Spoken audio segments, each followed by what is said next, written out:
very excited to be in the same room as Denis Villeneuve and Hans Zimmer. Gentlemen, nice to see you. Very nice to see you. I was just comparing what this feels like, Denis, for the launch of Part 2 with the launch of Part 1 when we were just coming out of COVID. It was a very different time. It must feel wonderfully releasing, actually. Absolutely, because in Part 1 I did feel that I was racing with concrete on my feet. You know, it was it was like horrible way to launch a movie. But I'm not complaining because the world was suffering. But I'm just saying, as a filmmaker, it was very difficult times.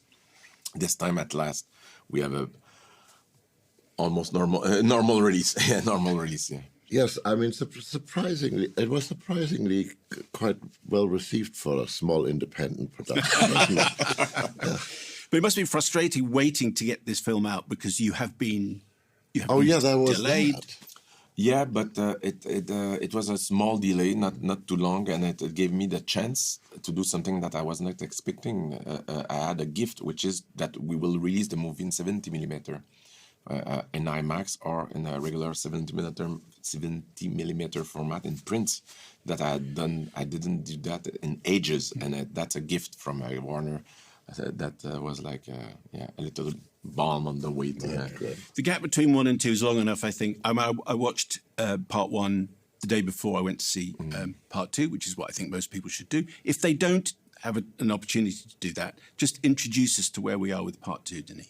But it's simply we catch up the characters where we left them a few hours later, and that's one of the challenge of the adaptation was to make sure that if someone will not have seen Part 1 will still be able to enjoy Part 2. There's enough clues at the beginning of the movie so you can understand overall the background of what happened in Part 1. So I tried to do a little resume at the beginning, simply as possible. I love the fact, and I think I've got this right, that you both read Dune as teenagers, like the age of 14, something like that. Is that right, Hans? No, completely. And I think one of the things which I truly enjoyed, and Denis will probably say I'm wrong, but is that when we made it, our hearts were like teenagers, except we had the knowledge of experience of having done some work. So we could feel it like the way we felt it when we first read it, but we had the mental technology to actually. What did you feel when you first read it? It was one of my. It sort of was. It helped me through a lot of sort of teenage angst problems. You know, the fears, the mind killer part. I thought it was absolutely. It was absolutely, as a teenager, it was one of my favorite books. It was one of the most important books. And I think we were standing on the Warner Brothers lot when you very quietly said to me, have I ever heard of a book called Dune? And I sort of went, you know, like when little dogs go a little mad and they do that thing. I think I scared you a little. Because I was so... Here's the other thing. I never saw the David Lynch one because as a teenager, when I read the book, I made a movie in my head. And I didn't trust anybody to not disturb those images. But when Denis said, you know, have you ever read a book called Dune? Which I knew was not a casual question. You know, I mean, this is not just a friend. This is a man of great vision, and I knew that everything that I imagined he would triple. Yeah. He would be true to what I had in my heart. Before we actually talk about what people will see when they go and see Dune 2, when you were the same age, when you were reading the book, did you feel similarly to Hans? How did it make you feel?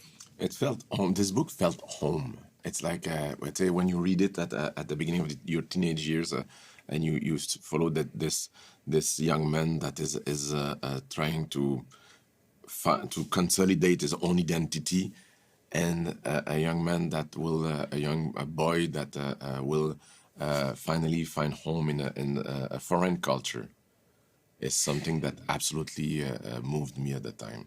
When Paul is lost with his mother in the desert, and he said that could be a good place to live. I remember I was like, I don't know. I strongly identify not with the messianic part of the character, but with that quest for identity and that love for that how open he was to someone else called another culture and the way Frank Herbert described this culture, the Fremen culture, all the details of it, and how it was linked with biology and the study of ecosystems, which are topic at the time, the science that I was really interested by. There's a precise moment in my life where I was a crossroad. It was either cinema or biology. I chose cinema, obviously, but it's like the study of life is at the center of the book, and it's something that I really adore. And the boy, sorry, Hans. You know, it's just interesting that you say about the foreign cultures, because I was grappling with the very same thing.